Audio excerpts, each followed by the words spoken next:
Oh, sorry to say. Yeah. So if they have to ask me questions, how do they ask me? You let me know. Okay, fine. Thank you all of you for joining me. And I was looking forward to this session. Um, um, I was telling your Ajay sir last evening, I'm coming to Chennai after 25 years. Okay, so when I finished my graduation way back in the 1990s, then I was working in Chennai for some time, 6 months of work, and I was staying in this place called Triplicane. Okay, I use the bus, go to office, a short stint, and 2, 3 words I learned back then. One was Vanakkam I learned. Okay, so Vanakkam to all of you. I also learned the word Sapad, okay, and Tanni. So any confusion I had, I would ask them Tanni Kunduva and they would get something for me. Okay, and I also learned the importance of water management in Chennai, because never before I had seen water in packets. I mean, water bottle itself was a big thing in 80s and 90s. We didn't know water had to be rationed like that. We grew up with a lot of water, wasting water for that matter. Okay, when there's no jug, we would take the entire bucket and put on ourselves. When I come to Chennai, I realized water is so important, so scarce. And then when I was preparing, I read about water harvesting, and where Chennai, Coimbatore were okay the leaders in that. So a lot of things changed for me when I came here, and happy to be back amongst all of you. So thank you for coming in.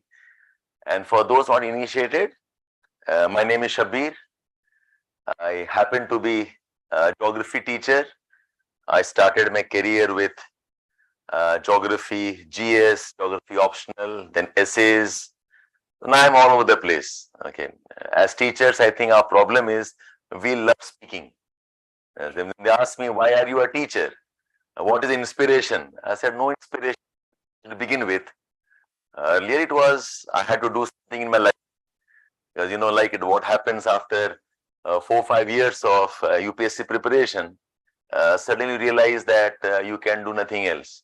All the things we have learned, where does it go? And so started there, and then I realized I love talking. I love talking, and nothing better than making people sit and listen to me. Okay, so that's where it started off. But I hope I have done some justice to my calling. So thanks again. And I'm very happy to be here amongst all of you for a lot of reasons.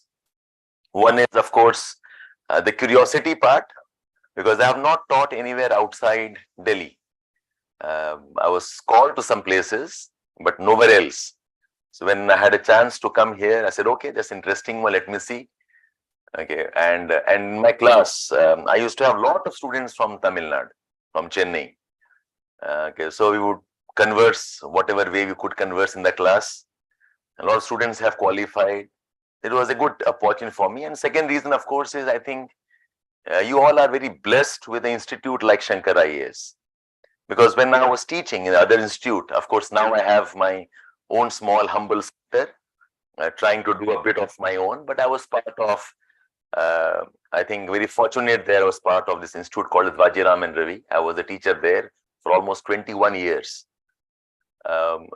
Yes, maybe I'm a slightly bit older than I look like. Okay, so when I was there, I used to hear about Mr. Shankar. In geography, he was very inspirational. We had some common people who knew him, and I used to hear he's doing a great work down south. So when there were plans to open a branch in outside Delhi, so our institute thought, let's go to Chennai. So at that time, a lot of people scared me. Go to Chennai, you have got a formidable competition with Mr. Shankar. So my regards to him. May his soul rest in peace. The character of institute is known by the teachers and the founders who started. Okay, and equally inspiring is the fact that Madam, who is now managing, I think she's a great inspiration leader for all of you. How single-handedly she has managed, has expanded it. I'm amazed by the infrastructure here. Suddenly you realize the world is much bigger than that small area in Delhi called as old Rajendra Nagar. I call that as IS slums. Okay, pathetic living conditions there. So you have such a good infrastructure. So all that reasons, that's why I'm here. And my regards to Mr. Shankar. I said that inspiring in many ways. So you all are blessed in that ways. And a small introduction about me. So I started off with my journey on my own with a friend of mine. He is Mr. Dev Tripathi, and we have been classmates back in college days. So he was working with Accenture as an MD, and I had a bit of idea about the education line, and we got together. So otherwise, I have got no formal qualification to teach geography. That's one reason why I'm always on the defensive. I'm otherwise an engineer, unfortunately. Okay, like many of us, we get into it because we think that's a great thing to do, and I have no regrets there. I did it. Then I realized that I don't think I have an engineering brain also, for that matter. In engineering, and thank God I didn't make any buildings. Okay, I was with this company ECC. ECC is headquarters in Chennai, right? That's where I was working, L&T ECC, for some time. So me and Dave got together, and I learned geography mostly as a teacher. So my students have been victims of my mistakes. So I would be asked questions, I wouldn't know answers. I would wait for one more day, go back home, learn, and come back and tell them. That's how I learned my geography. So that's me and Dave together here. So let's start off now. I think it's a bit late. We started off for reasons to accommodate all of you. So here we go. Okay, so the principal aim of today's discussion is geography optional. How do you prepare for it? What's the strategy? And I'll address some of your queries, whatever you have in mind. Before I continue, how much time do I have with all of you? Can I go for about 1.5 hours, or you are in a hurry? Online students also, they can respond. Because see, I said, no, I love talking. So if you're willing to listen to me, I'll keep on talking for eternity. Okay, so if you are in a hurry or something, let me know. Okay, and if you have to leave, you can leave, no problem. Okay, but leave when I'm looking that side. Okay, and I will not to be hurt. Okay, it always hurts when somebody walks out, but then fine, it's okay. All of us make our choices. Oh, we have a comment there. I can't read that comment. It's fine. Okay, I have a good eyes. It's just that okay, it's too small for my eyes. So fine, we'll start off now. The strategy for geography. I think this is one of the most important first step. Choosing optionals in many ways is almost make or break of your career in UPSC. I've seen a lot of bright guys, lot of bright students, because of wrong choice of optionals, because optional is 500 marks, that's a lot of marks. And optional, irrespective of what you think, requires about 7-8 months. Part coaching, part self-study. There are new books to be read. GS is the leveling ground. Everybody is same, okay, more or less. But you come from different backgrounds. Some science, some from humanities. Some have done job and they come back. So optional, I think, is a very, very big challenge. And you must make this choice very, very diligently. And I can say that because myself, when I started my preparation way back in 90s, I'm sure some of you are not born at that time. Okay, so back then I also flirted with 4 or 5 optionals. I think I started with mathematics because of my engineering background. Then I realized mathematics of UPSC is very different from what I thought mathematics was. Okay, so I left mathematics. Then I took up physics. I had a love for physics. In fact, if it was not for UPSC and engineering that I took up, I was more inclined towards physics. I did 1 year of graduation for physics. Then I qualified the examination and did engineering. So physics was my love. And I took up physics, but then I realized that love is different and practical is different. Okay, you should not always marry the person you love. Okay, that's a different challenge altogether.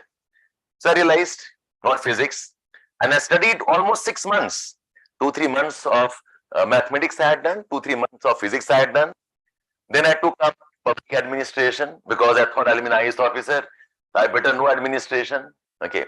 I killed myself over it. Read whatever I could have, but nothing got into my head. Okay. I again spent 3-4 months on that. Then somebody told me sociology. My cousin, she qualified into service. She had sociology. She said, Shabbir, take sociology. I studied sociology, thankfully, for only 2-3 weeks. Okay, then I said I had no idea what to do. And then my mother told me one fine evening, hey, Shabbir, why don't you try it? Because she was seeing almost 6 months or 7 months of juggling, struggling, nothing was happening. I'm studying and I have no clue what to do. Then she told me, why don't you take geography? I said, this is an opportunity. Why? Because my mother told me, and I will take the subject, but doesn't happen. I'll tell this because of you. Okay. So that was a very convenient way. We always park our failures on somebody. So I said, okay, I have got my inspiration now, and I took geography. When people ask me, why did you take geography? It was my mother who did it. And I thank her now that I think she saw something about me. I don't know why she said geography. It clicked with me. I didn't qualify. That's a different thing, but I think I love the subject eventually. So my suggestion to all of you is take your time. Don't jump into, because in this hurry of taking a subject and finishing it off, if you make a mistake and you end up in a wrong subject, then you are trapped. And this examination doesn't give you too many chances again to come back and start again. Okay? So optionals. Now, one suggestion to all of you here. I have a small exercise for all of you. Okay? So if you can take out your phone, online also can take out your phone. I have a QR code. I do a bit of a survey. I'll show you the results of this also. Which whenever I have workshops on this, I tell my students if they can answer some questions. So online, offline, if you can scan this QR code, there are 3-4 questions, very simple questions. See if you can answer those questions, and then I'll get back to you and I'll discuss what I intend out of that. Is it scannable from your distance? Yeah, some of you can scan from behind maybe. If not, we could help some of you maybe if you want us to carry your phone there. Are online students managing? They're managing? Okay. There are 4-5 questions, and we're surprised about the results we will get.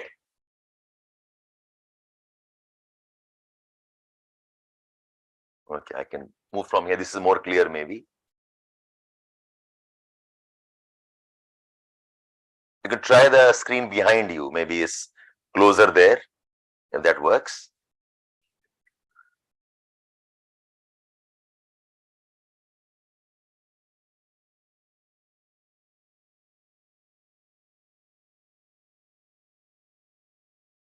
Last couple of years, I've been trying this data-driven decisions. How people choose what they do. And I'll share some amazing insights that we have from people who have qualified. You've done it? You couldn't scan this?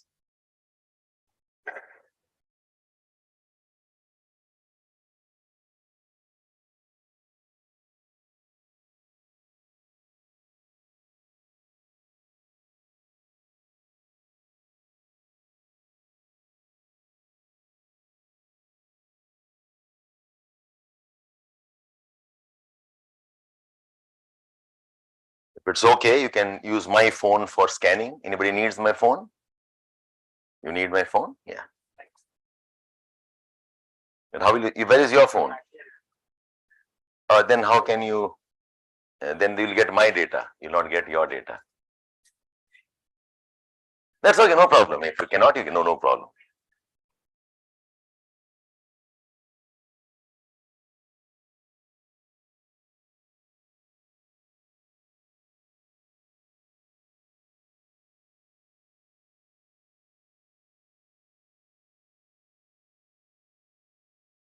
Anybody else needs?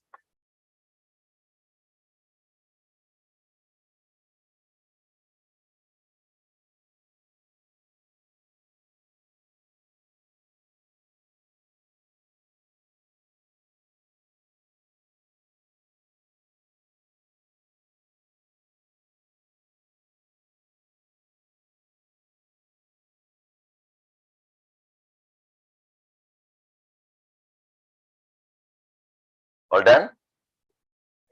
Fine. So while your data is recorded, I'll show you what results we have. Okay. These are the 6 broad criteria. Okay, we listed down. Ease of study. It looks easy to study. Resource availability, the books, the material. Support systems, teachers, coaching institutes. Okay, some support systems in terms of maybe reading, okay, booklets, interest and comfort. Okay, you have an interest in subject, GS overlap, okay, and finally the cost, of course, always matters. Okay, which, and India is a price sensitive society. Okay, so cost matters, and I'm sure that's a valid point. This is what we found. Okay, and it's surprising why the criteria for selection optionals, 73%, till of course you guys got added, they said it is ease of study and length of syllabus. Okay. Have you studied the GS syllabus? There's a difference between knowing the syllabus and studying it. When I say study, it's about mapping what questions are asked, from what area asked, and probably almost by hearting syllabus. I was surprised.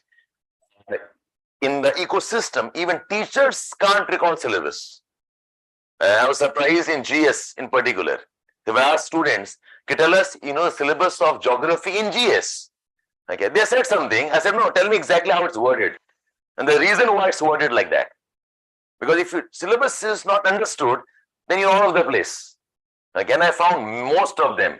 Okay, 57 said no, maybe, and those who said yes also, I doubt if they'll actually studied syllabus. You must ask yourself if you have done it or not. Okay, how many toppers have you talked to? What, because see, in this ecosystem, there is no dearth of advisors. I'm sure some of you have become advisors of your juniors also. Okay, I mean, it's a very in thing.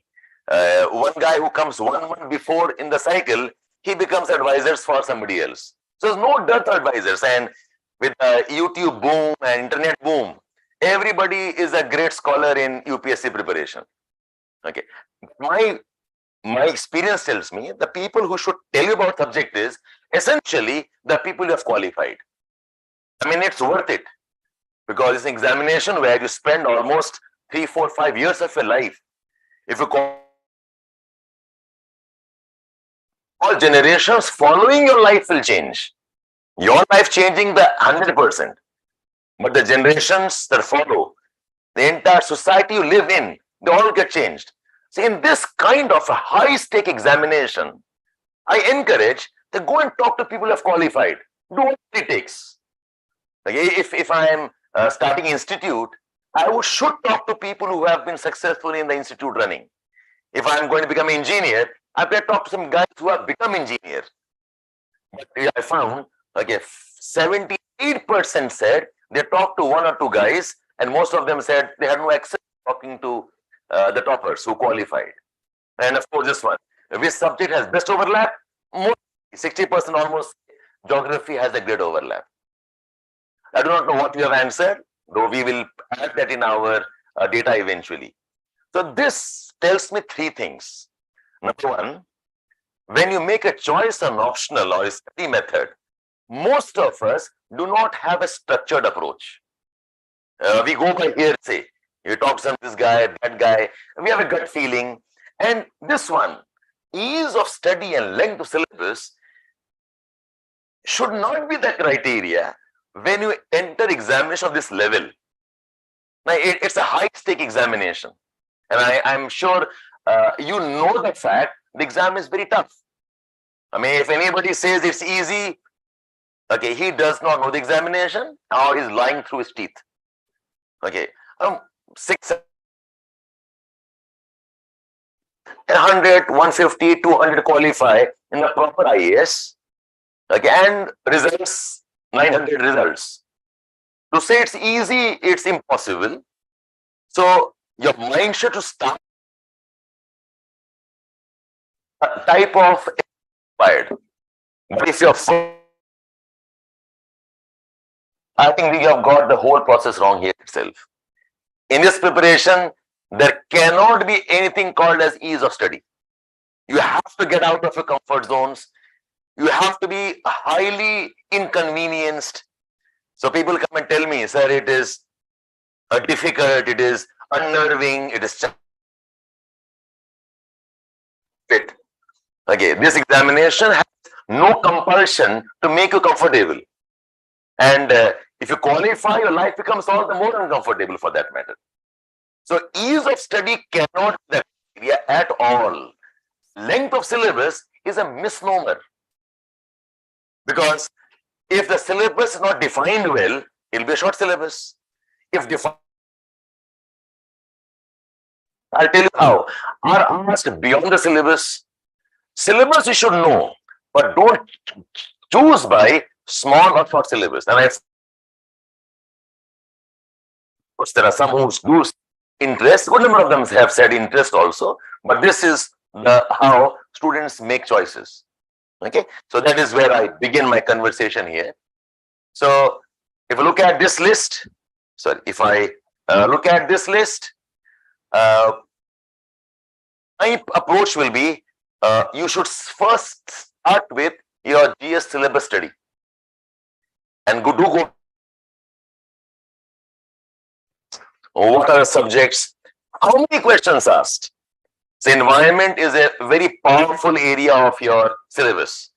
Very important. How many questions asked? In fact, which question number, if possible, you can tell me. You see, there are 3 guides in your preparation. One is your syllabus, second is your previous year's questions, and third will be your teacher, nobody else. So when I say study syllabus and the P is also, and you make a notes, what did you understand, trends. You make your jottings, what makes sense to you. And if I do that, I find these are the 7 core areas of a syllabus. Leave ethics. And you find geography has an overlap with these 4 areas. Geography directly with paper 1. You have got overlap in IR.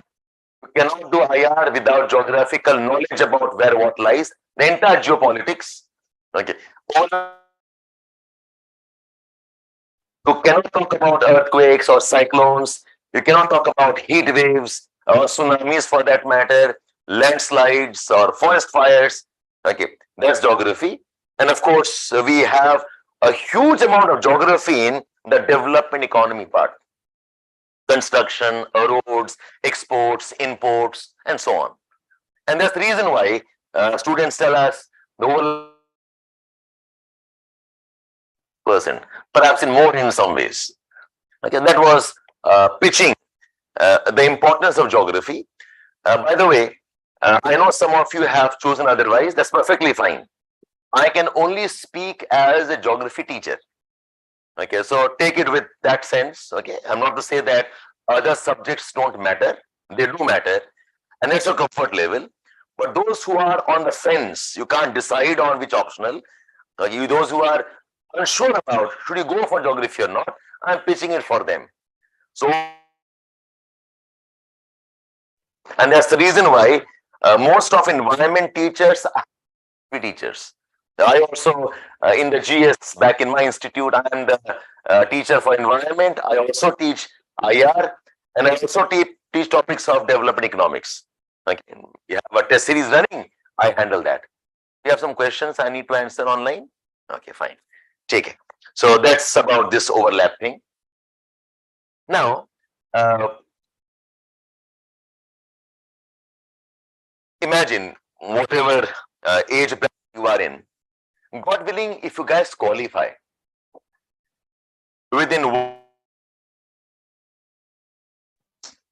I'm sure all of you are here for IAS, IPS, IFS, maybe IRS, so looking for that type of a job, more or less. Okay. So you students, you qualify, okay, within 2 years, you are heading a districts, or at least you are part of that body of decision making. So what we expect, what studying sincerely is You have to be thinking students. You are not a school child, okay, blindly doing what is told to him, good or bad. As thinking students or aspirants who have that level of responsibility, I think you should sit down and analyze the performance of students across. Okay, and I'm helping you on that. You can take off from there on. These are some of the names. I hope you all can see the names, and online also you can see this name. I just took up some sample. Look at, and I've tracked my data last 10-15 years ka data. I have the data. I'm focusing on last 5 years. Look at the first 7, 8, 5, 10 ranks. Shruti Agarwal, 2020 Shubham Kumar, 2019 Pradeep Singh. And look at the subjects: history, PSIR, sociology, geography, PSIR, sociology, PSIR, economics, anthropology, sociology, philosophy, economics, physics, sociology, civil engineering, and geography. Okay. Law, mathematics is now added here. Look at this one here. Mathematics, number 1. Anthropology, geography, sociology, law. Okay, geography, mathematics, again law. And if you see this, if you see the trends across, look at the, again, subjects. So fundamentally, it is 4-5 subjects that actually matter, and they give you results. If you take the list, this year's list was even incredible, where people from Sanskrit, from regional languages, law, economics, physics, all type of, even chemistry, medical science. I don't know, look at Telugu literature. In this, not on this one, there's one in top 10 on medical science also. And look at the marks, okay? 280. This is an unusually low mark, 258. This guy must have been tremendous in GS and maybe interview. Otherwise, look at the marks: 320, 284, 283, 290, 367, 335, and marks across subjects. Okay, if not this one, look at this one. The marks that people have got in geography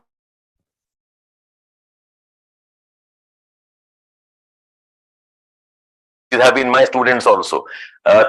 In 316, 362. Okay, this was Lakshmi, among the highest marks in optionals: anthropology, philosophy. So what I'm trying to show you is 3 things. Well, mainly from 4-5 optionals among the top ones. All subjects give you results. The people qualifying from law, Sanskrit, economics is a very technical subject, physics also. People qualify from all optionals. 1. Number 2, those who qualify, they get the marks required.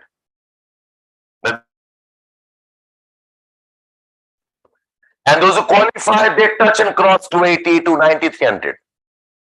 So if looking at a cohort, okay, there's a cohort of people who are qualified. There's a huge difference of marks. Now you tell me, when you go out and ask students, okay, how much marks are you getting? What is your comfort level? Who will you meet more? Will you meet guys who have qualified more or guys not qualified more? Who will you meet more? Okay, not they are gone, correct? You can't access them. So if you have to judge the process of preparation, the subject of preparation, okay, who should you actually be asking? People who have qualified. Unfortunately, you don't ask them, either because you don't know how to ask them or reach them. But if you are a capable person to qualify, you will get marks. In same note, same approach, one guy gets 319, 290, and I think as human nature, very few of us have the blame it on the subject, blame it on the system, blame it on UPSC, on the teacher, on the course. If I'm looking at, okay, is it possible to score? Absolutely. And this is not just geography, okay? It is for all subjects. For every one person qualifying, there are. So it's like, do subjects give you marks? Yes, they do.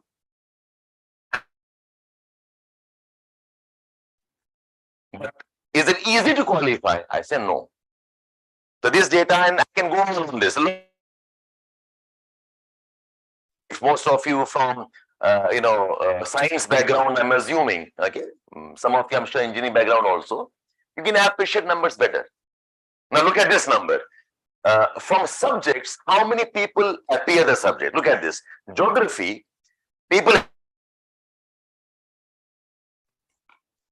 94 applicants, 97,000 applicants. Sociology, 50,000, 68,000, 44,000, 64,000. What this basically means is, if more people are appearing, then more likely you will meet. They can't hear me? Yeah, I can hear you, but voice is breaking. Just keep What do you want me to do? seats. On this side? Yes. Okay. Will this work? Yeah, online. I think you could not hear me well. Is it okay now? Can you confirm? Maybe the transmitter is nearer now. In between, okay, intermittently. Okay, fine. I'm continuing. You let me know if you still have a problem. So come back here. So what 100 students appear, or one thing will not vary much. For 100 students, if 10 qualify, from 500 it will not become into 5. 10, maybe 11 or 12. If there are 10 people appearing, maybe 2 people qualify. If the 10 people qualifying, the range somehow, that's what is called as scaling. UPSC tries maintaining that balance. Same issue? What do you want me to do? Just hold on the class for 2 minutes. Okay, fine, no problem. I can hold on. Okay, fine. You can do that, yes. Slow, I think there's some problem in the audio. Okay, they'll rectify it. I could even hold the mic if you want me to.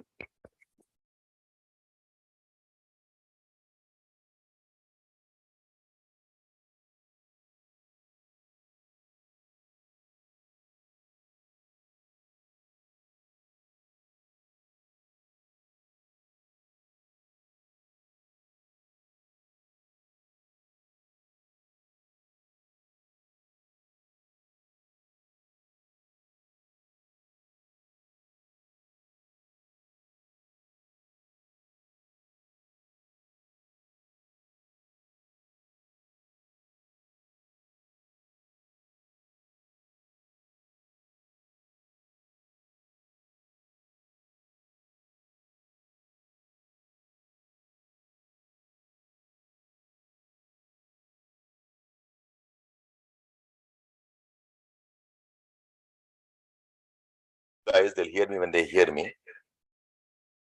Yeah. Okay, I think online we are back. We're back on the streaming.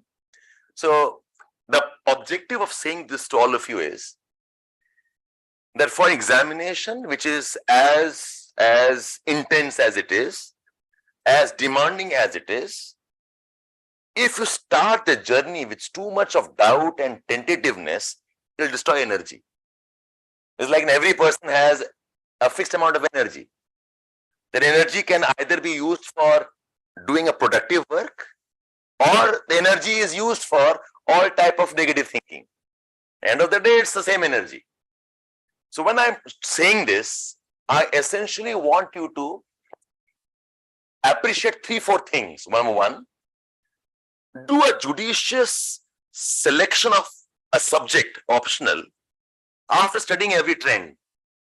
And then once you jump into it, then don't question too much. You must have the faith ki, okay, fine. Let's start off. Because for every subject, there will be people who will not qualify. And for every subject, there will be people who will qualify. There are people who will not get marks, and there will be people who will get very high marks. Okay. Last year, the overall marks in the examination has been subdued. If you heard about CSAT paper, this examination, subdued ho gaya, right? And a lot of people are agitated. But the fact is, okay, there are people who have qualified, no? So whatever be the standard that they ask you questions, if you have studied well, you will qualify. The problem is when you are at a lower rung in terms of your aptitude. If you are that, this will be a victim of chance. So get out of that. All the data is essential because of that. That if you are focusing on the subject, the method of preparation, you have studied the syllabus well, and give it all that you can have given, I don't think trends really matter.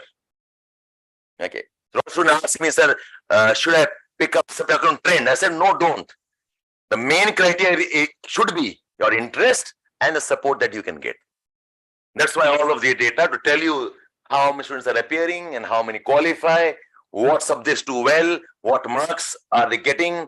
In fact, these have been, these are the marks of geography of students. Ashwarya and Yasharth, Naman Goel, Anjali Shrotia, Sonali Dev, they all have been my student at some time of the preparation. Okay, Pratham was my student. Junaid was part of my test series. Anjali has been through with me for long time. She took almost 3 attempts, but then she made it. And last year, and these are the names. Ira Singhal, of course, I was not her teacher. Others in South I was linked. Ajay Singh, Ajay Jain, rank 12. The point of conversation, and this year we have this girl Preksha, we have Nitin and Shubham. Shubham was an incredible example of preparation approach. He is a first time guy, and he prepared during the COVID online. Okay, and he cleared it, and he got the highest marks, almost 300, 298, 99 he had got. Okay, Shubham, this boy. Preksha took 3 attempts, but she also got rank 280 odd marks. He has got. The point here is, students do qualify. All type of students are there.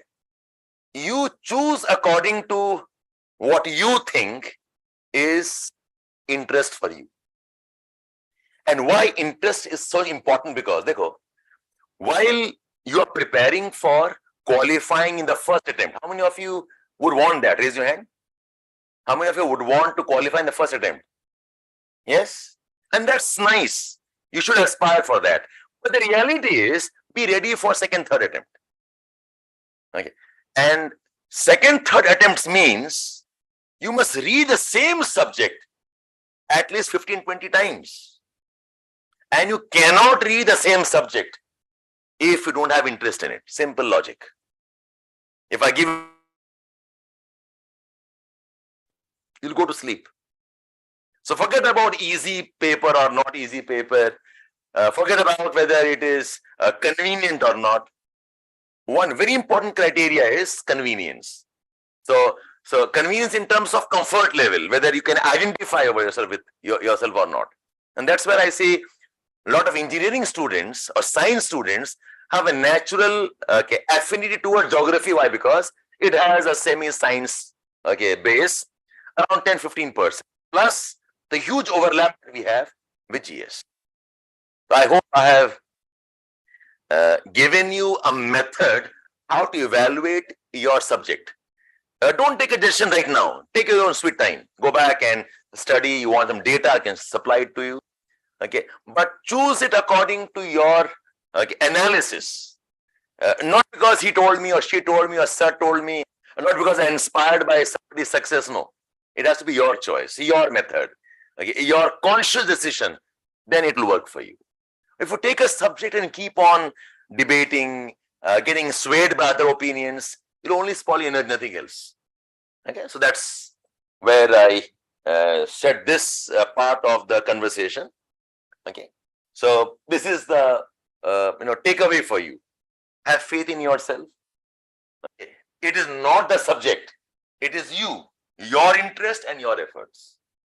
Because there are people qualifying with Sanskrit also, right? People qualified with law. People qualify with physics. Okay. If you ask a physics guy, how is physics? What will he tell you? Oh, excellent. I love physics. If you go and talk to a guy who's qualified with Sanskrit, what he will tell you? They have wonderful subject, Sanskrit. It's so scientific and so wonderful and legacy history. You come to me, I can talk only about geography, right? You go to a PubAd teacher, he'll tell you about PubAd. So if you ask people according to what their interest is, that is not the way you choose a subject. Okay, so don't get swayed by what we tell you. Take information from us. You can ask me, you tell us about geography, I'll tell you 5, 6 things. Then you must talk to somebody else who can tell you about sociology, maybe. Talk somebody else, talk about PubAd, maybe, and then you make a choice. But remember this, it is not the subject. Every subject can get marks. Like, it's about you, your efforts, and your interest. And there's a scientific way. So I tell my students, take inputs about geography from me. What decides geography, then jump in, then I'll help you. But I can't help you in any other subject, right? That's for you to choose, elect, and move on finally. Okay, so this part of conversation done. Okay, now let me take up and discuss geography as a subject. Okay, so geography is essentially these broad 7 areas. Okay, some of you I have chosen, some of you will choose. Broadly, this is the scope of geography. Physical geography, it's all about nature.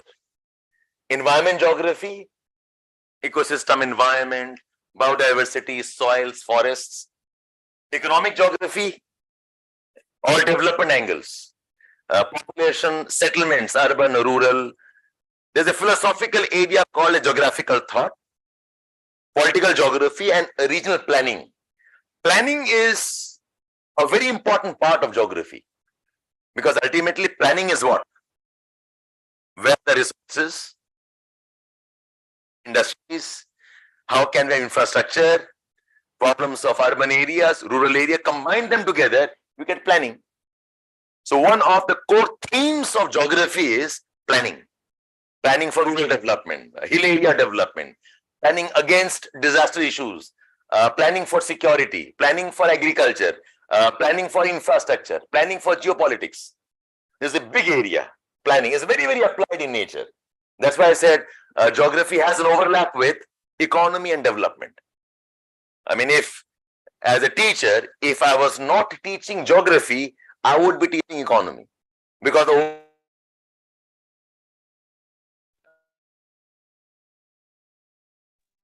or industries ignored for any planning, and that's part of geography. Okay, so this is the scope of geography. Now, if you look at those who qualify and those who don't, okay, again, if these are the aspirants, very few are the toppers. Typical gap we have. There's a huge crowd at the bottom rung, okay, and some of them escape and they become toppers. Okay, so I'm discussing now why this gap, and I'm talking from the perspective of geography, plus see if you can appreciate this in terms of GS also in some ways. Okay, so again, we had surveys on this. Okay, I do this in my workshops. Why the gap? The common answers are, sir, I have not read the books, I lack motivation, I have not done PYQ practice. PYQ is previous year's questions. Answer writing is an issue for me. Consistency problem, I get demotivated, not regular. I started late, I didn't have time. Okay, very common reason for many of them. This is in general. Okay, and I'll suggest do keep track of this and ask yourself what you will tell when asked. Okay, eventually. But I see something else here. This is what I'm told. But I want you to appreciate this aspect of preparation. See, And I have been in industry for almost 21 years of teaching and my own preparation for 4-5 years. So that's good to 25, 26 years in UPSC career. That's quarter of a century, a long time, I believe. In this entire span, what I noticed is questions have changed, the syllabus has changed, the type of reading material required has changed, the explosion of issues around us, awareness has shot through the roof. In terms of time has not changed. Back then when I was studying, then also GS was 1 year approximately, now also 1 year. Back then geography used to take about 3.5-4 months, now it takes maybe 5 months. Okay, the course in terms of the time has not changed, and then also the classes were 2.5 hours on average every day. The same thing you guys are doing more or less. The problem is the teaching pedagogy, the approach, the teaching methods, the teaching you can scope. Well, that has not changed. The questions have changed dramatically. Think of a question like this. Okay, one question is, I'm giving a generic question. I'm assuming you all know this. Okay, what are the prospects of solar energy in India? Discuss its pros and cons. Another question, discuss solar energy as a game changer in India's energy security and of major support for small marginal farmers. I hope, did you get the question, all of you? One question is, what is solar energy? Prospects and pros and cons. How is it helping us, how not helping us? Okay. And the second one is, I'm asked something else. I've asked you about, tell me how is it a game changer in terms of India's energy security? And then I'm asking you, tell us if this can be a major support for small marginal farmers and how. And realize the difference of the content here required. Typically in class, a teacher teaching and even you studying, if I ask you, tell me 5 things I'll teach in solar energy, most of you will tell me, tell us what is solar energy, what are the technology, what are the prospects, what are problems, what are solutions. Most will say, sir, you want to teach structure, and we teach that. But the questions have gone to next level. Okay, so while I cannot afford not to teach the base content, but the base content is not enough anymore. Yesterday I took a class, okay, I'll show you some questions also on those. The question was on give us your opinion on, is India doing enough to manage energy based geopolitical challenges, okay, for India's economic growth? Is India doing enough to manage energy based geopolitical issue challenges for India's economic growth? You realize where the question level is. I'm asking your opinion. What is India doing? A, B, C, D. Tell us, is that helping India in terms of energy geopolitics? I'm not even asking you in terms of energy security. But when I'm in the class teaching you guys, I will teach you from where India gets oil, gas, what are the problems, what we have done recently, and that's all. But this question is at a different level. So you must appreciate that in your preparation, now at least last 3-4 years, your preparation has to go through some stages. Like, crawl, walk and run and fly, the stages are. Earlier, their base content used to be enough. Their base content taught in 8, 9, 10 months was enough. The questions have particularly after 2017-18. And the change had started from 2014 onwards. So I'm talking about, okay, the questions level 1 question, which is straight from syllabus. What is energy security? What are the sources of Indian energy? Component of thermal energy, fossil fuel, renewable energy, straight from syllabus. Your notes will have it, your books will have it, and syllabus is mentioned. Level 3 questions are beyond syllabus. This too I have to know. You cannot escape the fact. But the questions are beyond syllabus and require your opinion, your thinking. You have to talk about what is your understanding of the issue. Like say, I can see this question as a possibility. Criminality and morality, they are not coterminous in terms of their relevance. Discuss. Understand the question? Criminality and morality, okay, are not coterminous. Means there are some acts which are criminal acts. There's, what do you think in terms of what is immoral? Can we say they're criminal? Yes or no? Immoral, according to our society, is maybe live-in relationship is immoral. Immoral, okay. Maybe not helping somebody when he asks for your help. But can I say that is criminal also? This was a statement in the context of this lady who had painted some nude photographs with her daughter. Okay, big news. I think it was a Karnataka issue, and she was hounded for that. The court says that what you may consider as immoral is not necessarily criminal. Like say in our culture, lesbian rights or homosexuality is immoral, correct? Can that be criminal or not? Okay, you got the question now? Now tell me, in a foundation class, can we teach this to you? In the basic class, I'm teaching you Indian society. I'm teaching you constitution. I'm teaching you probably recent amendments. This discussion is not taught to you, right? And this discussion I cannot teach you at the first level. Remember that. You'll run away from the class. So accept the fact the questions are changing now. There are in the next level of discussions. Like say, Chandrayaan project, tell us the advantage, disadvantage, whatever you can tell us.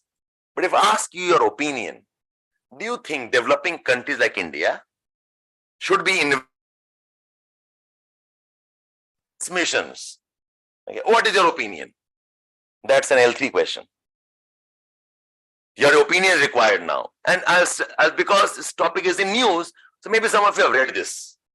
Otherwise, for many questions, you have no clue on this. So know that I'm going back here.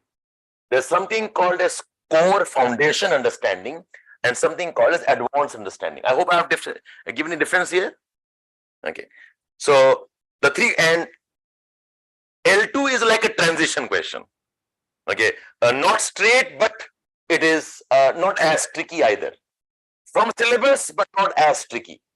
This is a classic difference I have made when I'm teaching many topics. So what happens here is, I'm giving examples from, by the way, how many of you have taken geography already? Can you raise your hand? Some of you know the syllabus more or less, right? Like online, I believe some of you may have seen syllabus. Look at the questions asked. Explain how. All of you know the topic called as channel morphology and geomorphology. And people are teaching that. Look at the question asked last year. Explain how various aspects of channel morphology are used in transportation, settlement, land use planning. I'm telling you, this is a question which you cannot move one line on this question. While I know flood management, while I know transportation, I know settlement problems, and write this in 15 marks. 15 marks means not more than 2 pages. The topic is an applied topic, next level topic, which we cannot teach you when we are focusing on course completion. Look at this question. Discuss, and all of us know this word, discuss role of slope, altitude and relief in landscape development. We know landscape models, we know the role of some factors, but linking these 3 things, it's impossible you have studied this in the class. Impossible. Even I would not have taught you. But you have. Look at this question. Okay. Now this one. The concept of tectonics has been derived from isostasy, continental drift, and explain the examples. I mean, I have not seen a single teacher, student tell us, okay, drift they can handle. Isostasy, what's the link? You have got no clue here. And they're not even from regular books. But you have to attempt this. And all of this, okay, last 2-3 years mein. This is a question, next level question again. Stream basins and drainage watershed area. Watershed is a paper 2 topic for planning, and discuss something on those lines. And this, I can tell geography why this is my domain. This is a trend for every subject. I've done this mapping for GS also, for optional also. I've done this for, you've all seen SAS paper, right? SAS paper, you open up, you don't even know it is what topic. We know it's a philosophical topic, but how to start, where to end? Essentially, UPSC has elevated the entire examination level. Okay, this is not meant for those with weak heart, not meant for those who want comfort studies, not meant for those who are not willing to think at all. Okay, and I'm sure, I say, in Hindi I say this, there's one category of students called as part chor. Part chor, basically part is study, chor is chor, as in thief. People who run away from studying, in Hindi we call them as part chor. In UPSC I say one more category they have discovered, likhit chor, who escape from writing. Okay, they will do anything but not write at all. So they will listen, YouTube, so I have listened to that YouTube. I understand everything. I said, likh ke dikhao, write and show, they can't add one sentence. I'm sure all of us are part of that team, including teachers. We also hate writing. And with that, I'm just demonstrating what I mean by L3 level question. Okay. And this is not just geography, remember this. It's true for SS paper, it's true for ethics paper.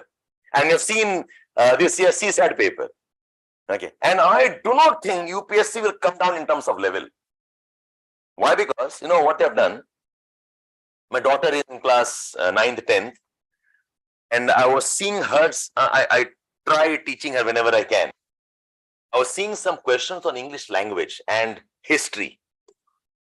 The questions on language were compared to authors and their work, okay, as in the subject.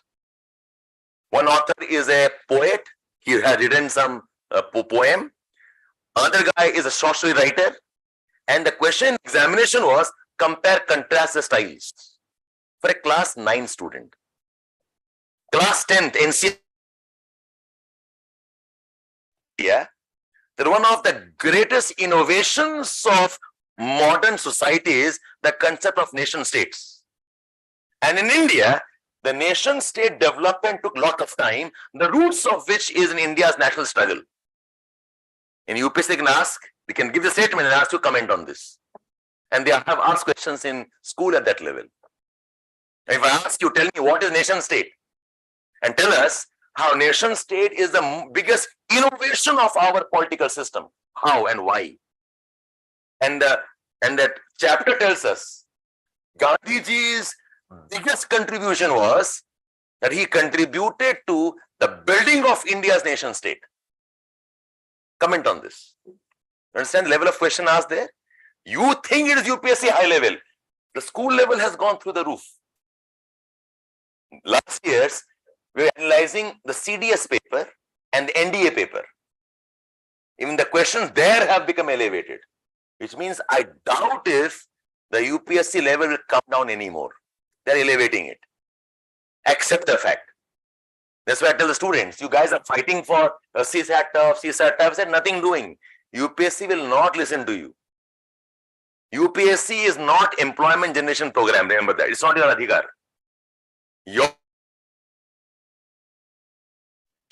But your right is not to qualify.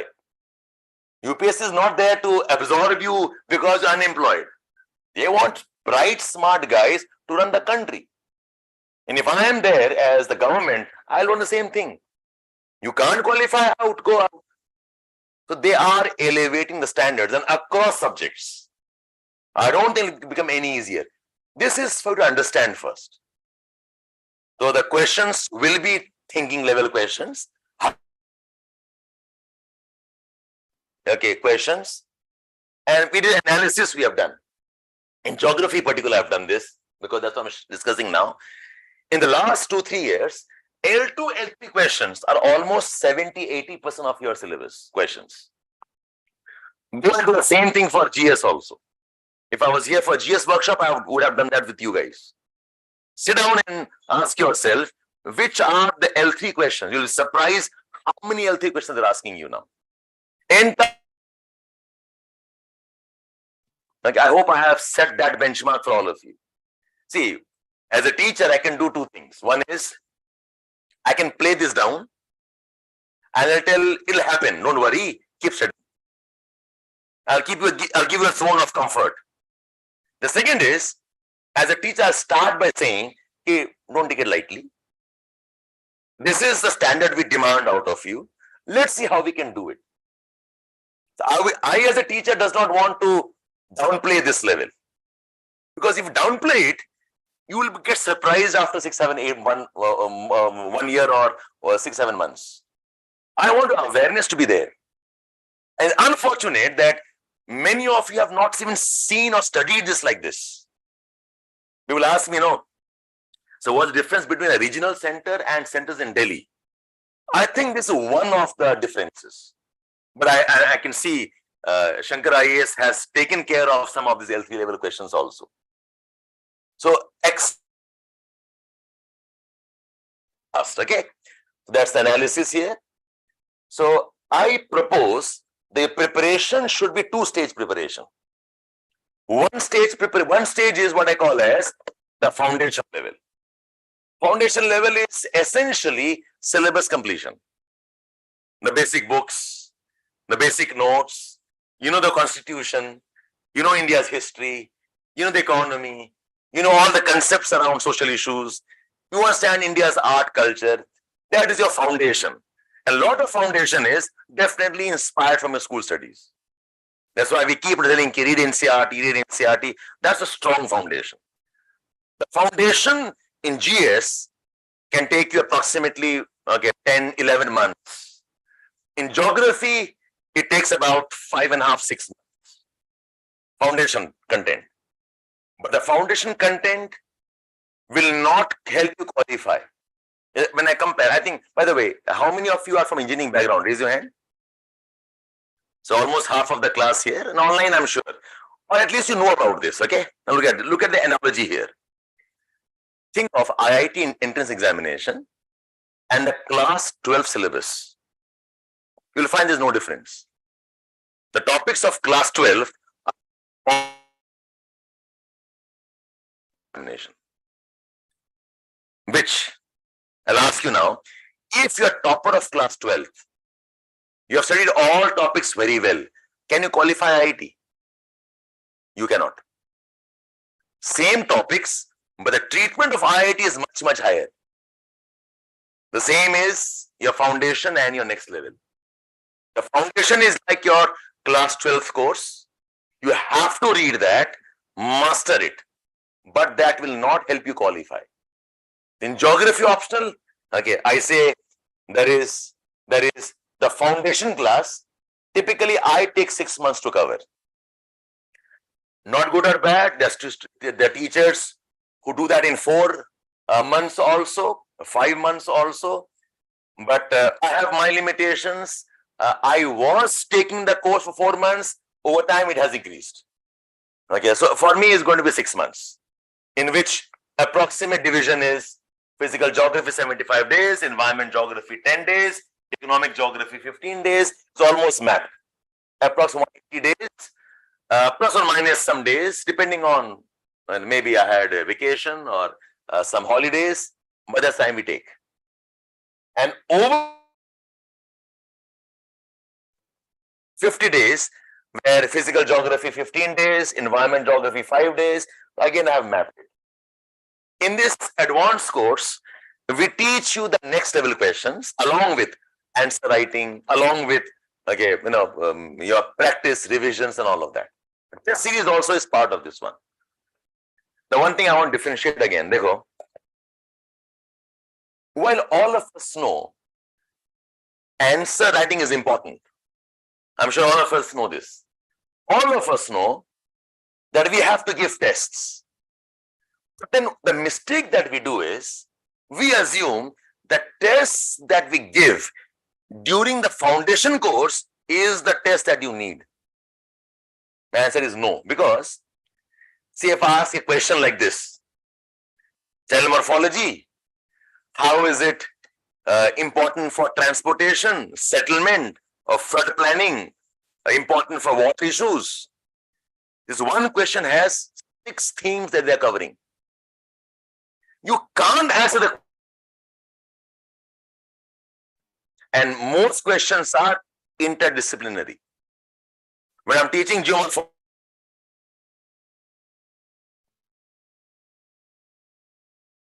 resources, it is part of a disaster management. It's part of your geopolitical aspects also. So until I've done all the topics, your answer writing will not be good answer. So your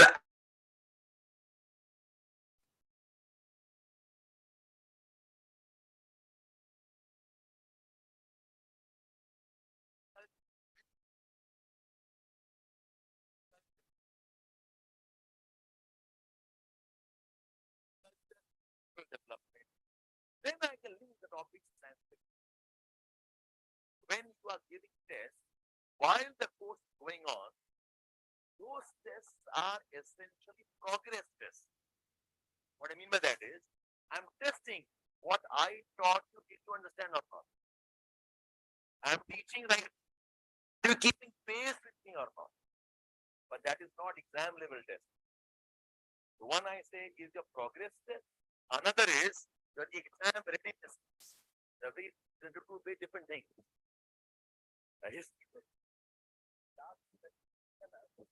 How sculptures on temples are mirrors to Indian society. The question asked last year. You can't, Indian social issues also. Plus, you have a good idea about the locations where what temples are, where stupas are, what their forms. You can't answer the question at all. Energy security, geopolitics. You can't answer this till you have done energy security and you have done IR, plus whatever India is doing in terms of current affairs. So differentiate this. So lot of tests you give while you are doing the foundation, they are not exam tests. They are your progress tests. Actual test starts when you are starting off with your advanced course. And this applies to both. It applies to your optional and even your GS. Okay. So that's how I differentiate the 2 stages of preparation. Am I audible online? Is it okay? Is it fine, all of you here? Okay. So this was the foundation course and this is the advanced course, right? Okay. Now, this is a very important thing and I hope you can transfer this to your GS preparation also. This is the 3 levels of questions. Level 1 are information-based questions. What type of questions? What is this? What are cyclones? What has India done for tsunami management? What are India's challenges? What are technology problems in solar energy? The what type of questions? L1 questions, straight from syllabus. L3 questions are your opinion questions, your analysis questions. While these questions are based on what you have read. This is based on what you think. It's a personality thing. Okay, if you ask me, one thing the UPSC is testing is your personality, nothing else. Your, in terms of your commitment for development, your ability to interlink things, your personality in terms of your strategic planning, your critical thinking skills. Because if UPSC was testing your knowledge alone, they would have gone to the best college of India and taken the toppers from there, no? Go to Loyola College, the top 10 ranks, make them IAS. Go to Presidency College, the top 10 ranks. Go to IITs, top 10 ranks. None. Why are they putting you through a process? Writing, analysis, and why essays? Think of essays. So whatever personality tests they could not do, they say now take up essays. And essays are topics you could not have anticipated. The topics you could not have prepared for at all. So they are saying now write spontaneously. Let's see how you mind things. Because if I give a topic to you and you know they can ask you, you'll get prepared for it. No, simple thing. Essays are designed to surprise you. And now give me your write-up on this. And they're doing this in GS papers also by asking surprise questions now. Link, tectonics and isostasy. I mean, it's impossible to think about the question. Let's see what you do it. You might give me a poor answer, but if it's logical, I'll take it. Let's see what you think about it. You need depth there. Okay. So L3 question, I say, is your personality thing.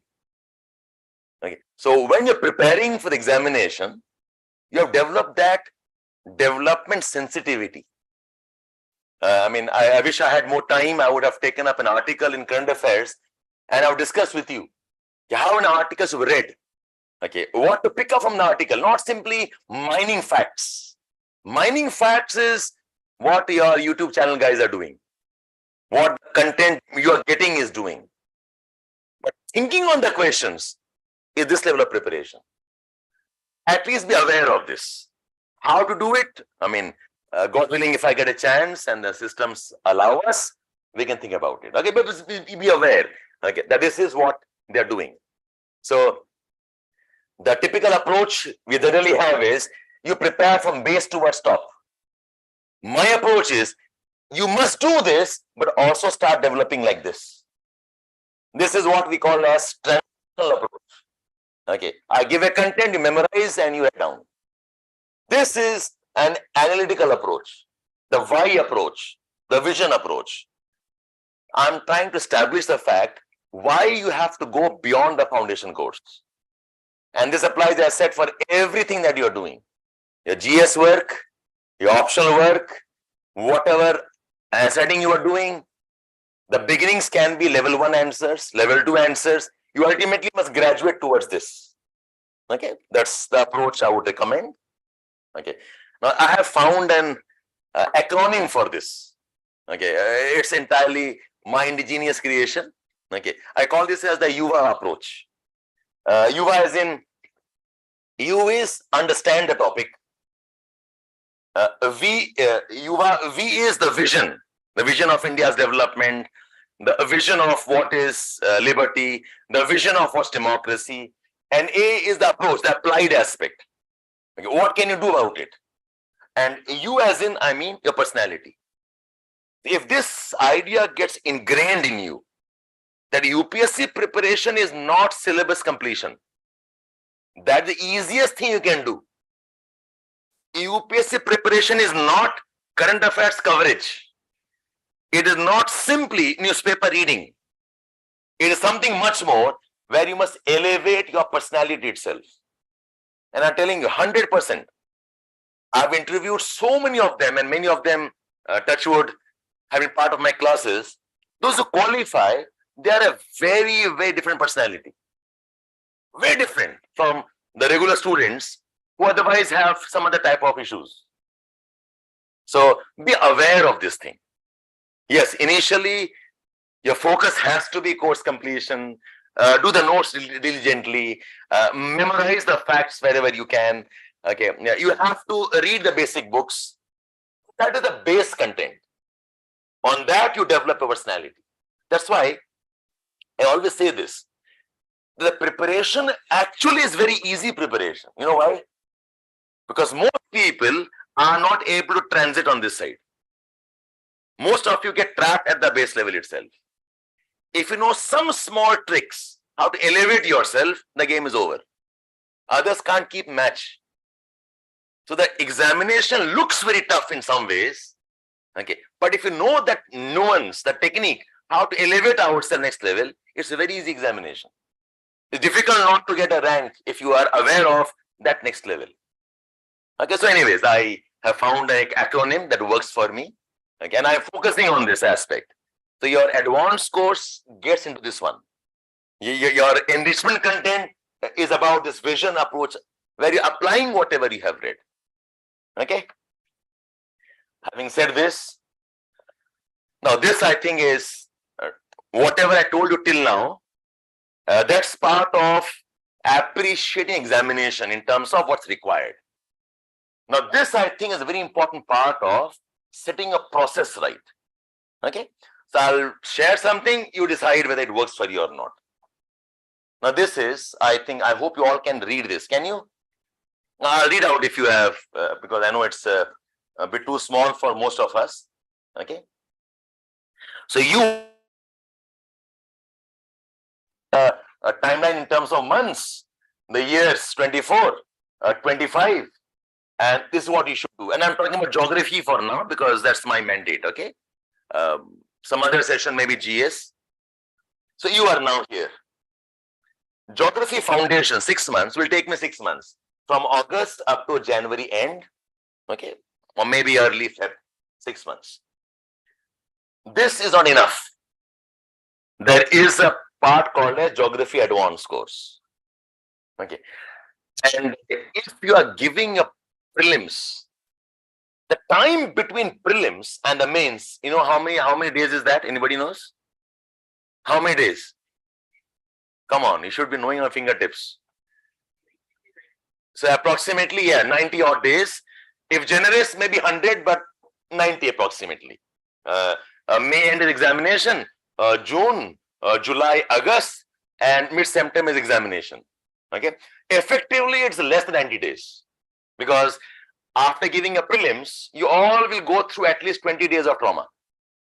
Whether qualified, not qualified, according to Shankar IAS answers, according to XYZ answers, I'm there, I'm not there, 1 mark less, one. You are always bargaining there. You will definitely waste 25 days there. And examination 10 days before that, you all will go crazy. You'll not know what to do. Like if you're really a good student and working hard, you'll go absolutely nuts. So I say your effective days are essentially month of July and August.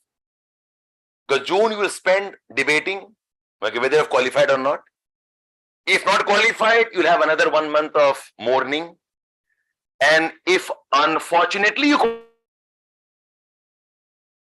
because you have lost 1 month now.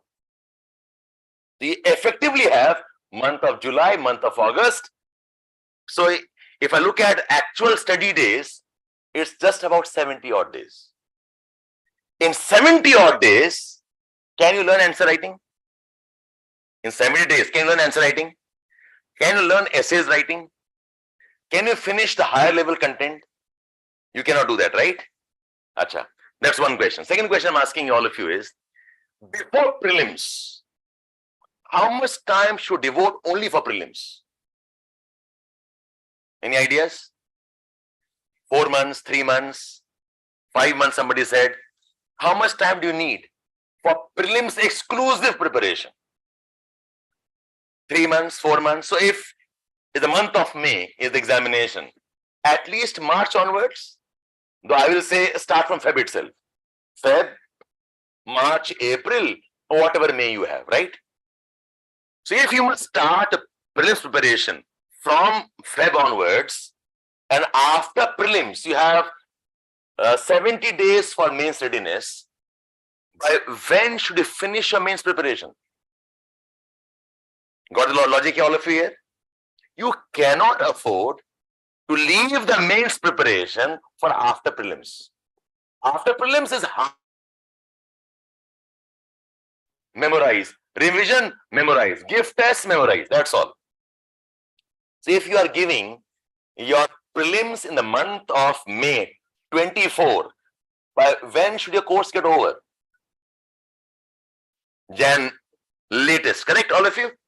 And which course? Foundation or advanced course? Advanced course, not foundation. You have, it's like on 1st of Feb, give your mains. Okay, I'm on my mains. You require that level of proficiency. If you delay this, even if you clear the prelims, what will you do with it? That's a common question. If you clear the prelims and you are not mains ready, it's waste, right? And it's, I say, it's a criminal waste, because prelims clearing itself is a huge task, no? You spend months together, some of you years together, practicing and praying and qualifying. And when qualifying, what a sheer waste.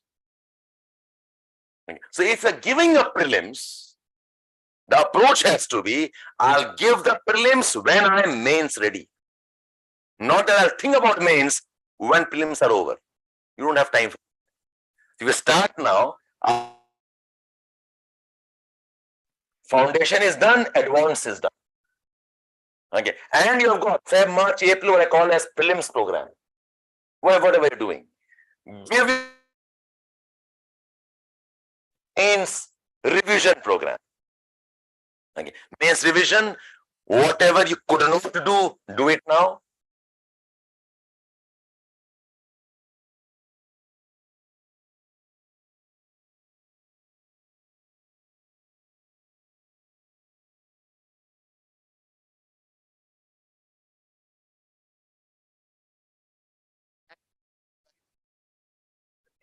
I appreciate this at all. Your timeline is very, very important. It's like, I am in what Annan.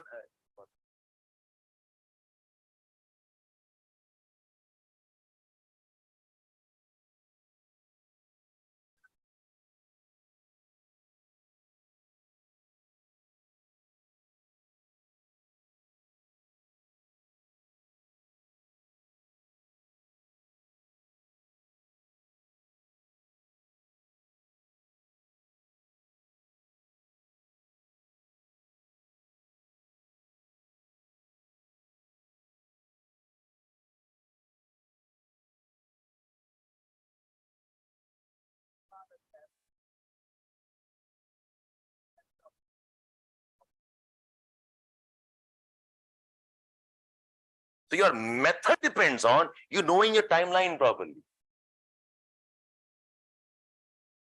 Okay, so just have some jottings on this. Okay, I just put that month, and now it's August 23. You must finish off your mains readiness not later by January. Okay, then get into your prelims study, what I call as a prelims program, whatever it is.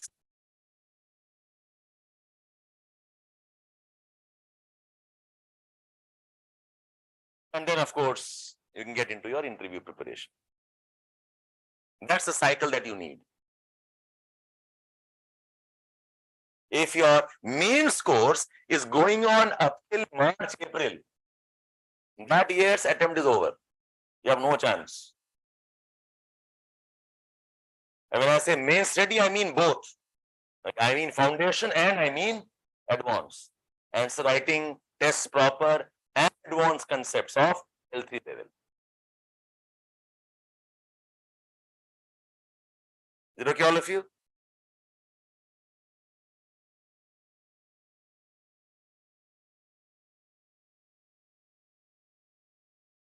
My intention, I don't know what I'm doing here with your mind.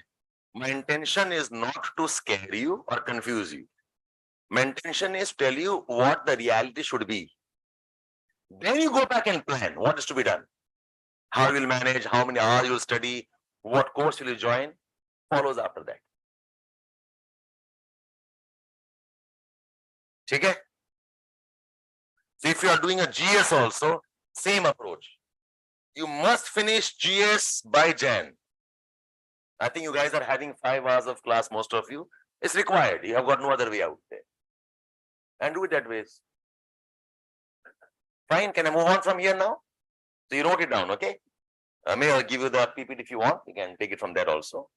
That is my recommendation that we have. Now, given the cohort that you are, I do not know what is your level of study. You probably have two type of students. One is those who are preparing for 24 and those preparing for 25. And please, there's a saying, where there is a will, there is a way. But I'm not a believer of that beyond a point.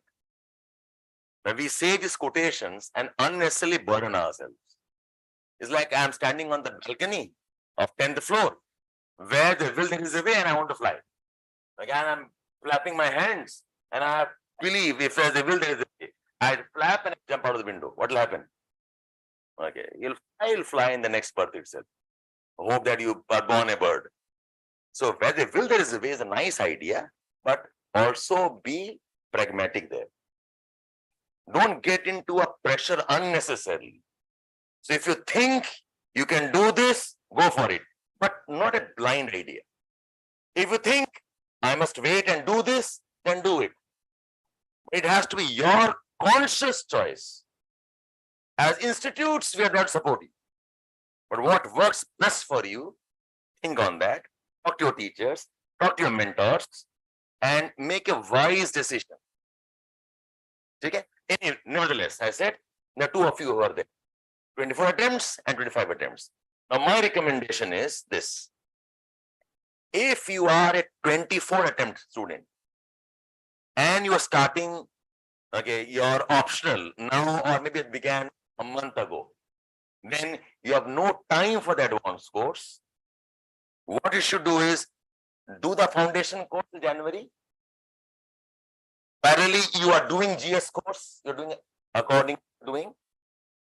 From January, shut geography, your prelims mode. And after prelims, you join the main support program, which will be a very fast program, okay, to finish and get ready for the main examination in geography. It will be tough, but you have got no other option. I will not recommend that you join foundation and advanced together right now, because the timings are different and you end up having 2 classes here and you are doing 2 classes in the GS. That's a crazy planning. If you ask me, you should not be doing more than 2 classes a day. Remaining time must go back and read, revise books, memorize, make your notes. Okay, so if you join geography with GS and you're planning for 24 examination, then please don't join advanced course in geography. GS, your institute will help you what to do. Okay, for geography, do geography foundation. Okay, give your prelims examination, then this 2.5 months, we'll do what's best possible. But then give the examination like you want to clear it. In UPSC, I don't believe in trial attempts. It's absolutely nonsense. No trial required. One trial, take the paper and sort on your own, no? Because no matter how bad the preparation, if you give the examination, there's always an expectation there. And no matter what, if you don't clear, you feel very bad about it. And as your attempts increase, you always will have a guilt. Oh my God, I wasted that time. So don't give any trial attempts, please. Give the prelims like you want to qualify. Like I'm jumping out of a building, clear the gap and land on the other side. It can't be a trial jump. Got the point here? Because the examination is of that level. I'm an artist. I'm swinging between ropes. I can't have a trial jump there. Trial jump, do at another level. Okay. But in the performance, you must jump to clear it. Then your effort makes sense. So your planning now would be I will definitely clear prelims. Accordingly, I'll study. And I'll do the entire foundation of the optional, whatever optional you have. And then, because of your plan, whatever is time remaining between prelims and mains, you'll go intense on this and you'll get ready for the mains. It is not the perfect method, but this is the best method. As students, if you come, no, sir, I want advanced course also, I'll sell it to you. But my recommendation to the teacher is don't do that. You'll only mess up the preparation, you'll impact attempts the next year. That's the 24 recommendation. For those who are preparing for 25, for I'll say, do geography foundation right now with us. Do your GS along with madam, you are doing. Then the advanced course and everything to join from next year's August, September month. Because what will happen is in 3-4 months, you'll consolidate your proper geography. You would have read all the books. The GS in command you have. When I start the advance in the August month or September next year, then you be with me. I'll take you through a process. And for you guys, for 25 should be a definite year to qualify. When you give the prelim,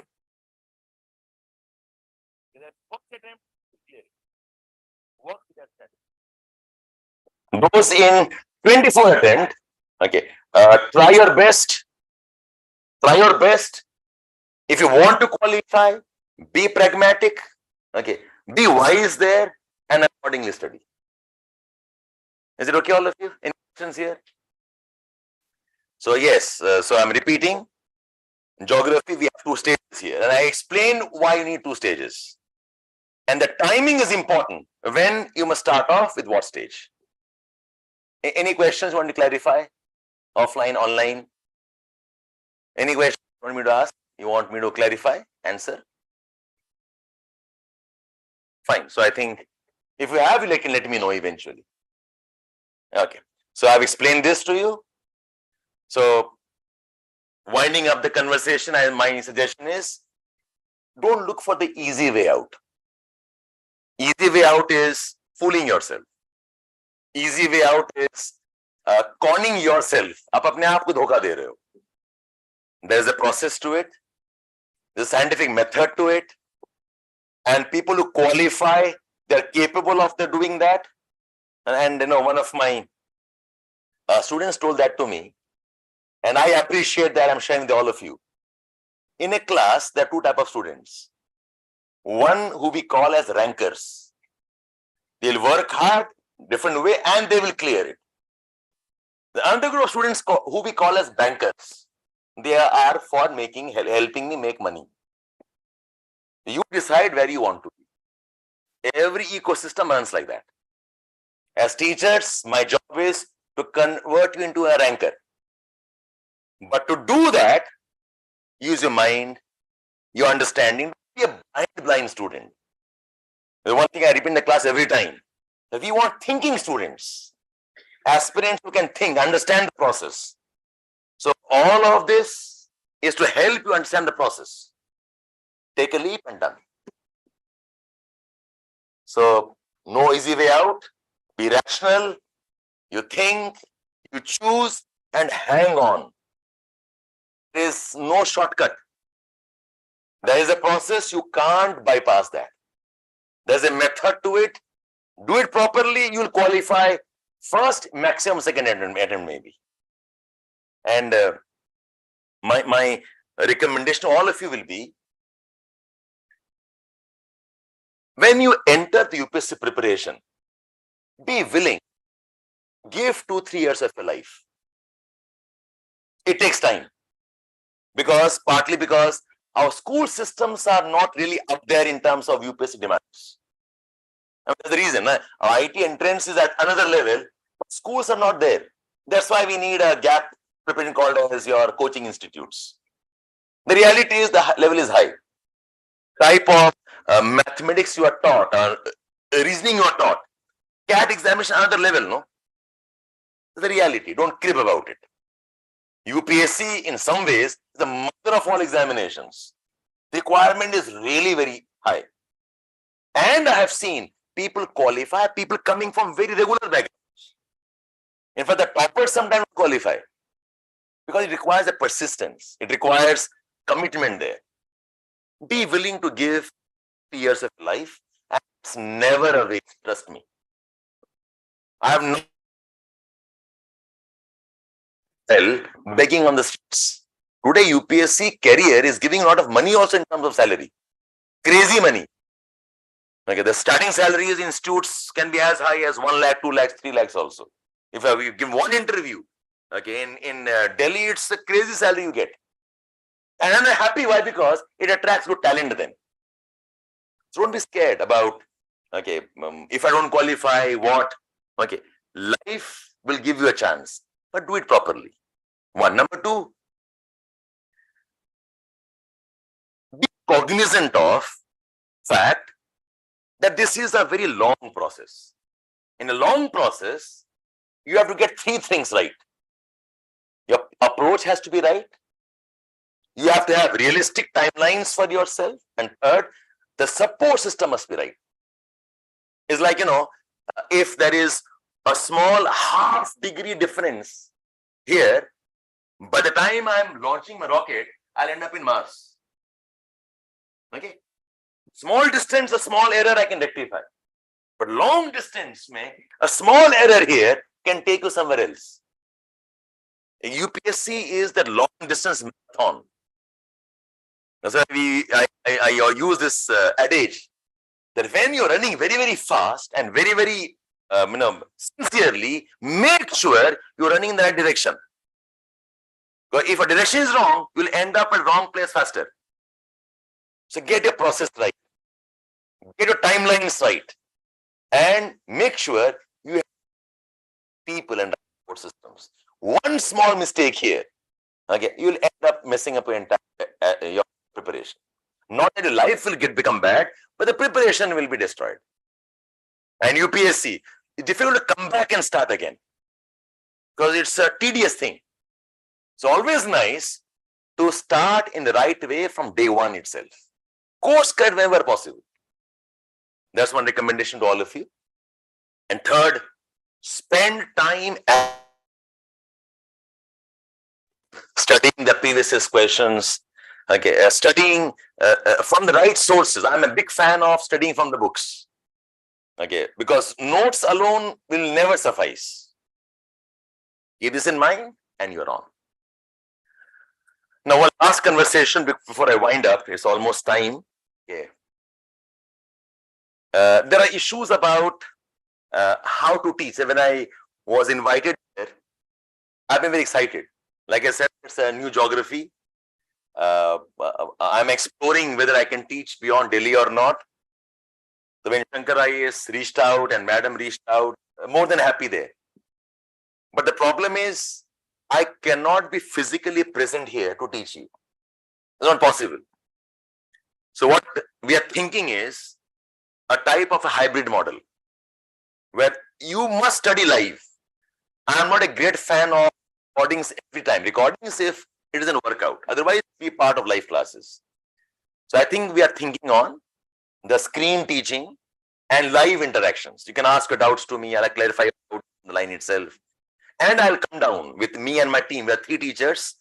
I take almost 70% of the classes. And then we have got 2 other teachers. The Dimple Madam is there, the Poor Sir is there, and something else also supported by the mentors. We'll come down here a couple of days in a month and put your process properly. If you're willing to study with me, with our team, with a collaboration, we are more than happy to be there. It is an exciting thing for us, but this was a limitation. It's impossible for me to come here and teach you every day. I would love to do that, but I think technology has ensured that we can do otherwise also. That's one. And the second problem is the timing thing, I'm told. You have got classes. So geography classes at 12 o'clock to till 2:30. And I keep the second half for the enrichment sessions. It's not that the same slot will have the enrichment classes or advanced classes. So we run 2 sessions. The 2 sessions will run concurrently if you join them together. Otherwise, you can do foundation right now and join the advanced later on. And those who have done the foundation already, then you should join the advanced course immediately. We're starting off, I think, September end, October start the advanced course. But for that, I need your foundation must be strong. Okay, so that's two realities we must confront with. Having said, talk to the institute. You can reach out to us also. Whatever queries you have, you can ask us. We'll try to clarify that. And my wishes to all of you, irrespective of where you study, what you study well, give it a best shot. We are in very exciting times where for India, suddenly a lot of prospects have opened up. Okay, we definitely want to become the best country. We should be there in some way or the other. And you can be part of that nation building. Okay, so exciting time, invest time into it, and I'm sure life will come out eventually much better. That's from my side, unless you have some questions to ask me. Okay, online students, I haven't interacted with you as much right now. If you have some questions, ask me, I will answer. Okay, so thanks from my side. I'll wait for your queries if you have any. Yeah. I hope I did not, I was not a drag on you guys. Okay, we sat through, started around what, 3:40, 45 maybe, and it's now 5:10 by my watch. So 1.5 hours approximately. There's no question there, sir. When does the foundation course start? Okay. So what we do in my institute is we run a relay race. Okay. So we take admissions every second month. So right now it's like topic A, B, C, D, E topic. You can start from A and finish till Z. Or you can start from B. The A will come end May. You can start from F. The F, A, B, C, D will be done later on. So in our institute, we're starting from Monday, no, from Tuesday rather. We're starting off with climatology. So if you guys are okay, you can sit and join and see how it works out for you guys. So foundations course starts from and 6 months. Wherever you start, you will be given 6 months to finish off. Okay, so we're starting from today is Sunday. We'll have one session tomorrow, orientation, and then we'll have the proper class from Tuesday. 12 or 2 o'clock. Anybody else? The next entry point will be, I think, but after next, you have no chance for 24 attempt. It's already be tight. Okay, the next admission will be probably in the month of October or November, maybe, when I start off with your population geography. There are 3 entry points that we have in geography. Anything else? Any questions? You're all very quiet, don't interact. I could see some of you smiling, but in general, you are very serious. I'm not a serious man. I always say we don't want serious students, we want sincere students. Laugh, have fun, enjoy the process, okay, and be sincere in terms of the commitments. Yeah, thank you so much. Anybody else? Any questions? So suppose 2024 attempt coming prelims, join both courses, GS Foundation and advanced courses. Suppose 2024 prelims is not there, then again we want to join an enrichment program. We don't need to do this twice. One is enough. But generally, I say you must revise the enrichment every second year. If you have got 1 year of gap or 2 years of gap, maybe 25 if you are joining, then you should join me again. Otherwise, do it once. You don't need to do it twice. I join advanced program. When is your attempt? 2024. 24. Then don't join advanced course right now. You can't handle it. It will be too much for you. Then you join the foundation. You're doing GS course here, isn't it? Do the GS properly. Because 4 classes in a day is mad. It is not a right target at all. See, if you join, it's good for me. I make money there. But that's not wise. So you join foundation course, and after prelims, the 2.5 months we have, we'll do whatever it takes. Like it'll not be a perfect preparation, but good enough to qualify. It'll be touch and go. Okay, but don't join advanced now with GS going on parallelly. You can't handle it. It'll be too much for you. We want you to be alive. No, we don't want you dead in the month of January. Okay, my recommendation is don't do that. Okay. Anybody else? Yes. So what if I already done the geography optional foundation and after that I'm currently doing the GS courses? Then you can join. Yes. In one day, 2 classes is okay. So enrichment will start from September and October. Absolutely. But make sure your foundation concepts are very strong. All the revision is done. Okay. Command is there on that. Because I will not teach foundation anymore. I'll take you next level entirely. Okay. Then you must join. If you're planning for 24, you can join. Anybody else? Ladies don't ask here. Okay. Ladies are all over. ISRO is all ladies. Boys, you have got tough race. Okay. Rank also of first 4, 5, 6 ranks. The girls are taking it. Okay, so we can see a clear difference. There's one lady who is decided here, otherwise, okay, is it deliberate or it is fortuitous? Girls on one side, boys on the other side? No, okay, not deliberate. It happens. It's called instinct. Okay, I know it's a bit stronger South India. I know that because I remember when I was in Chennai, I was in a bus, and the bus was empty types. Okay, and I was tired. I went and sat on the ladies' seat. And I was stared at so badly by so many people, I got down next stop itself. I said, probably I will get lynched by the time I reach. Then I realized, oh, the lines are very, very strong here. Okay, so I'm alive. Any questions, ladies? Nothing? Either I was too good or you guys are too smart to understand everything. You have got no doubts.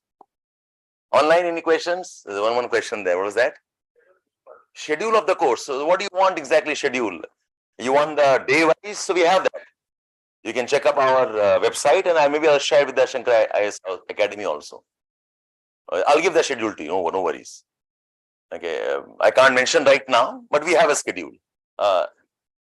Fee structure, bad question to ask me.